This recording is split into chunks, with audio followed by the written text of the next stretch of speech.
an online network called Internet. Oh, that's that little right. mark with the A and then the ring around it? At. See, that's what I said. Katie said she thought it was about. Yeah. Oh. Really, it's a revolution on the internet, the way that these people are getting the information out. Yeah, it certainly is. And the incentives of platforms are entirely towards censorship, towards taking posts down. Every Australian will be locked out of their Google account, their Yahoo account, their Microsoft account until they verify their age, which I think is quite incredible. I think it's unbelievable, actually. The internet as we know it is dying. Remember when the internet was a goldmine of discovery? Every click led somewhere new, random websites surprised us, brought us together, and gave us joy. Each corner of the web felt alive with human creativity. But now we're trapped on the same 4 to 5 websites. Half our conversations are with bots we can't even identify. Our feeds overflow with ChatGPT generated content. Everything looks real, but nothing feels human anymore. The dead internet theory originated on Agora Road's Macintosh Cafe, where anonymous users compiled evidence of what they believed destroyed the golden days of the internet. According to the theory, the internet died somewhere around 2016. What replaced it was a manufactured reality where algorithms dictate what we see, serving us sanitized content designed to maximize ad revenue. Online conversations with humans became conversations with bots. And now with generative AI, even the content itself is fake, written by machines, not people. The end game is control. Corporations and governments use this artificial ecosystem to manipulate our purchases, reshape our political beliefs, and enforce conformity. They manufacture consensus, making us doubt our own thoughts when they don't match the popular opinion we see online. But that popular opinion, it might not even be human. Here's a number that should terrify you. Bots now make up half of all internet traffic, with human activity dropping every year. Some bots are helpful. You've probably chatted with Reddit bots or Discord bots designed to moderate content or answer questions. These are the friendly faces of automation, but they're increasingly becoming the minority. The internet is drowning in malicious bots. Anonymous, untraceable, and multiplying rapidly. They're not here to help. They're here to manipulate, scam, and deceive. In Ireland, the situation is even worse. Bad bots account for 71% of all internet traffic. Nearly 3/4 of their internet isn't even human. They're even here in the YouTube comments. This bot is claiming it makes $230,000 every 4 weeks. 19 other bots replied, all claiming similar success. Click on any profile. There's 0 subscribers, 0 posts, account created 3 days ago. Some were made just 9 hours ago. This is a bot network. One person running dozens of fake accounts, programming the bots to talk to each other to create an illusion of credibility. And while it may be easy to spot these bots, there are much more sophisticated bots. That rude comment calling you an idiot, attempting to bait you into an argument, that's a bot. That really nice compliment left on your post, that was also a bot trying to build trust with you. Interactions online can't be trusted. The anger you feel, the arguments you have, even the validation you receive, it might all be manufactured code coming from a bot farm. TikTok is also drowning in bots. This user made a post complaining about 3,000 followers from fake accounts. When she posted about the bot invasion, her comments were immediately swarmed by more bots, all promoting scam accounts. It's bots responding to content about bots. This is our new reality. Bots following bots, bots commenting on posts about bots, and creating this endless loop of artificial engagement. You know where people flee to when Google fails them? Reddit.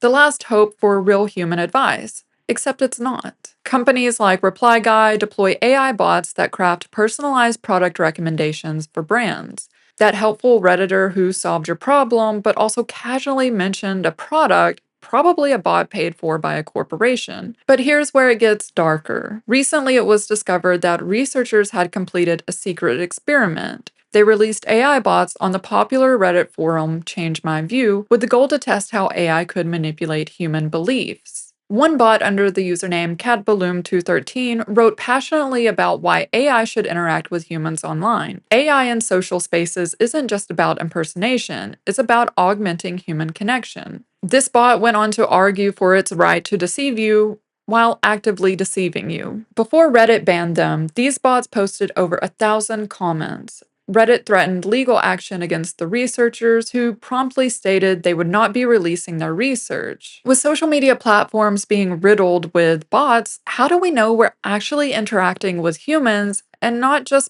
bots designed to behave like humans? And if we're looking for the worst offender, that would go to X, where it is speculated that 64% of the accounts are bots. After last year's Super Bowl, Elon Musk bragged that during the game, X had the highest number of engaged fans posting on the app out of all the other social media platforms. Elon proudly proclaimed that X was the biggest driver on the internet. Yet, a cybersecurity firm analyzed that record-breaking traffic and found that roughly 76% of the traffic to advertisers' websites was bots and fake users. Meta just deleted 10 million fake accounts. The irony is they have simultaneously been creating their own bots to engage with humans on the platform.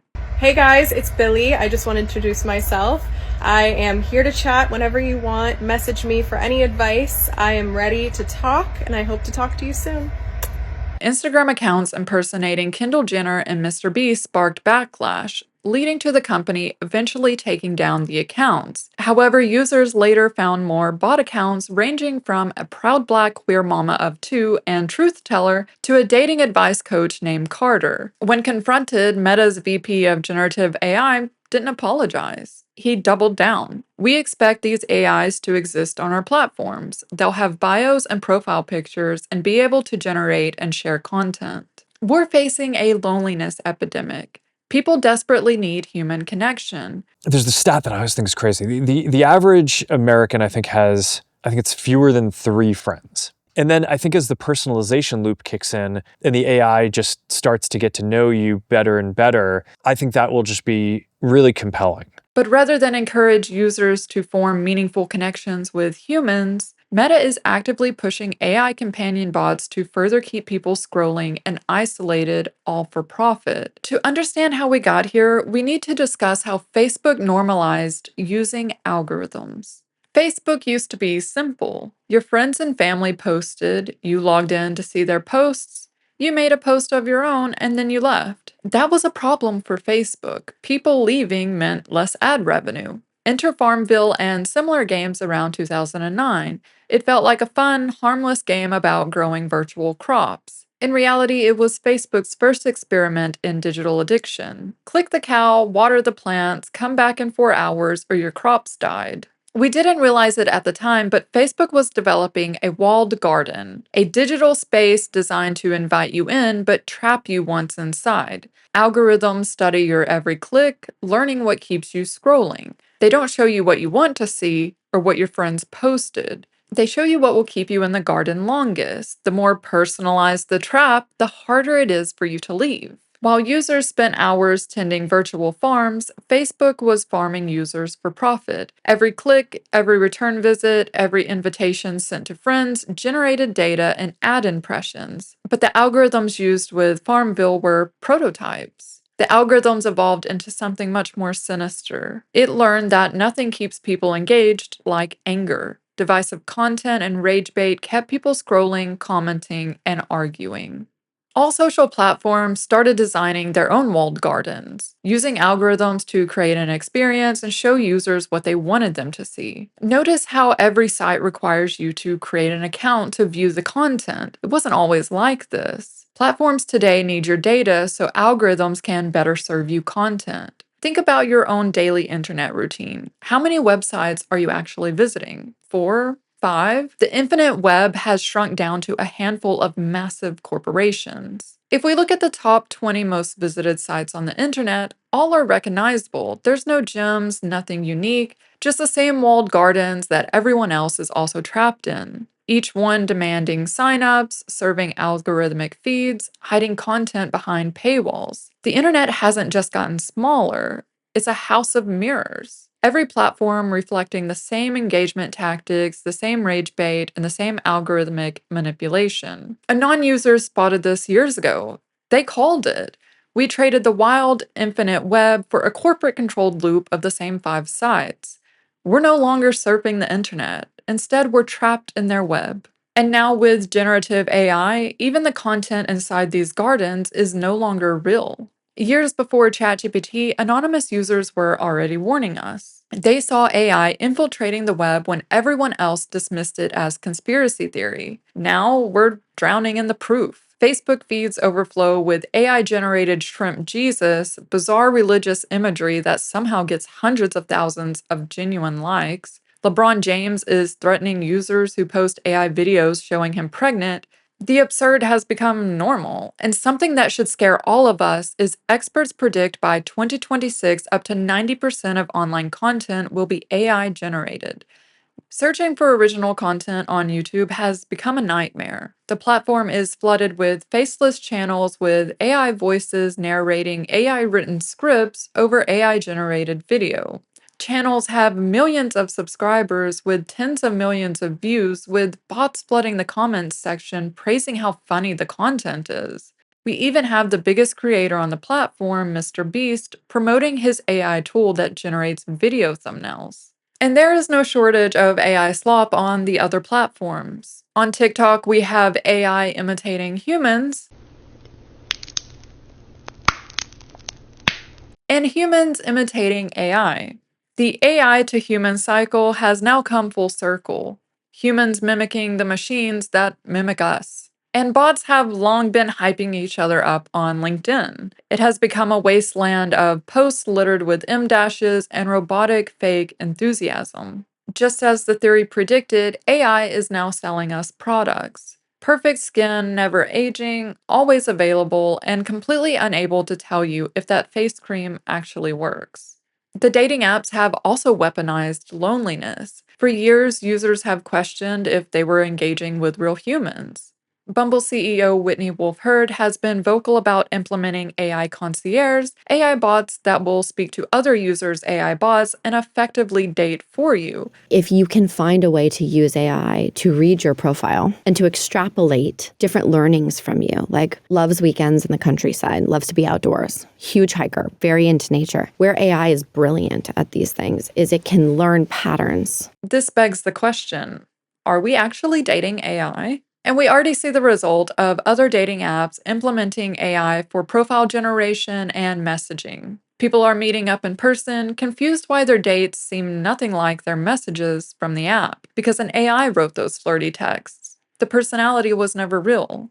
Academic journals now use AI to review research papers, and researchers have learned to game the system, embedding hidden prompts that instruct the AI to approve their work. AI bots are stealing YouTube creators' content and directly uploading it to TikTok. No human intervention required. And with the advance of AI, it's even easier for AI bots to just coincidentally scrape everyone's videos, slap some subtitles on them, and then TikTok get to make some money off of copyrighted content that doesn't belong to them. Google over the years has continued to degrade the search engine experience. Users have been bombarded with ads, pushed shopping recommendations before search results, shown people also ask boxes that kept users on Google for longer, and keyword stuffed content was recommended over genuine expertise. But the most destructive of all of these changes happened with the introduction of AI Overview. Users are now given an AI-generated response to almost all of their search queries. Why exactly is this problematic? Google controls 90% of global search. 9 out of 10 times when someone is seeking information, Google decides what they find. And now with AI Overview, they're not just organizing the information, they're replacing it. When users are given an AI summary, it is Google's own AI models that are doing the summarization. And as theorized, Google is further controlling what information we access.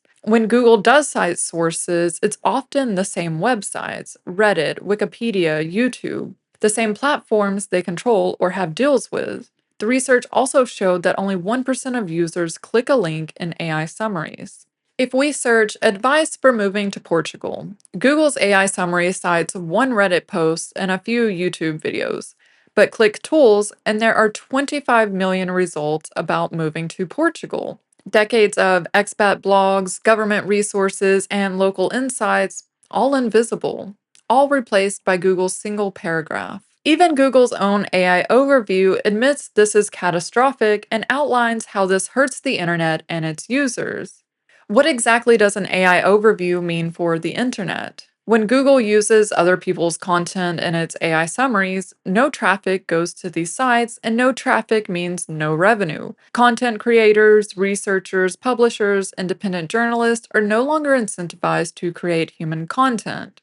Google feeds on human content to train its AI. It then uses that AI to make human created content worthless. But you may be wondering why Google would do this. After all, no clicks means no ad revenue generated from Google searches. This is the result of users no longer Googling. Instead, people ask ChatGPT and Perplexity for answers. Perplexity just launched an AI browser. OpenAI is building one too. The introduction of these browsers could eliminate people visiting other websites entirely. With corporations stealing content from humans and humans no longer being incentivized to upload their content to the internet, many sites will die off. AI bots are cheaper to employ than humans. We see more companies adopting AI bots to do content moderation and community management.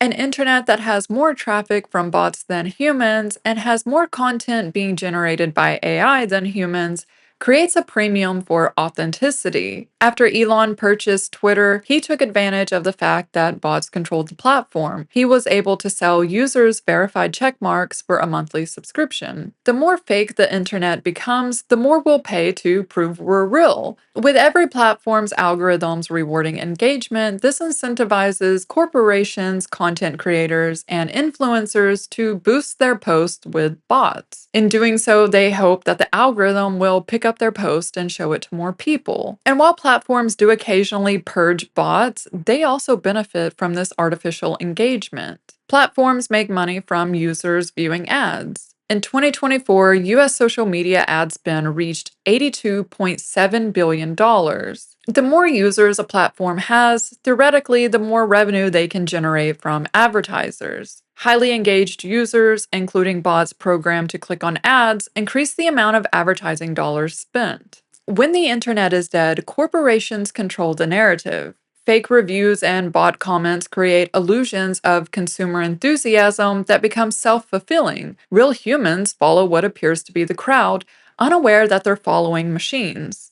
As bots and AI increasingly outnumber us, distinguishing real from fake becomes impossible. We read opinions believing they're human, but when thousands of accounts spread identical messages, fringe ideas gradually seem normal. We shift our own beliefs without even realizing it. The ultimate corporate influence, invisible and complete. A dead internet has a cascade of negative consequences. We will have knowledge stagnation without fresh human insights. AI systems recycle increasingly outdated information. Innovation will take a hit. Why create new tools or services if the only few humans left on the internet can't even discover them? And if the majority of internet traffic becomes bots and AI agents, why would companies continue paying to host their websites online? While small businesses and independent journalists struggle, the massive platforms that host the last few real humans online become bigger monopolies.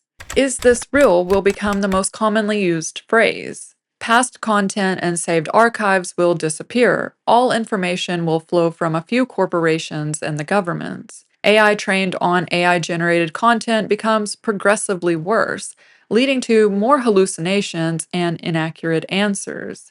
Experts go extinct. Why become an expert in something if AI knows everything? Fringe societies will start to develop. As some users fully embrace AI as their friend, their therapist, their lover, others who remember the early days of the internet, the days before AI, reject technology completely in favor of forming real human connections. Where previous generations asked, "Do you remember the days before the internet?" our generation will ask, "Do you remember when the internet was real?" Our scientists have done things which nobody's ever done before. Yeah, but your scientists were so preoccupied with whether or not they could, they didn't stop to think if they should.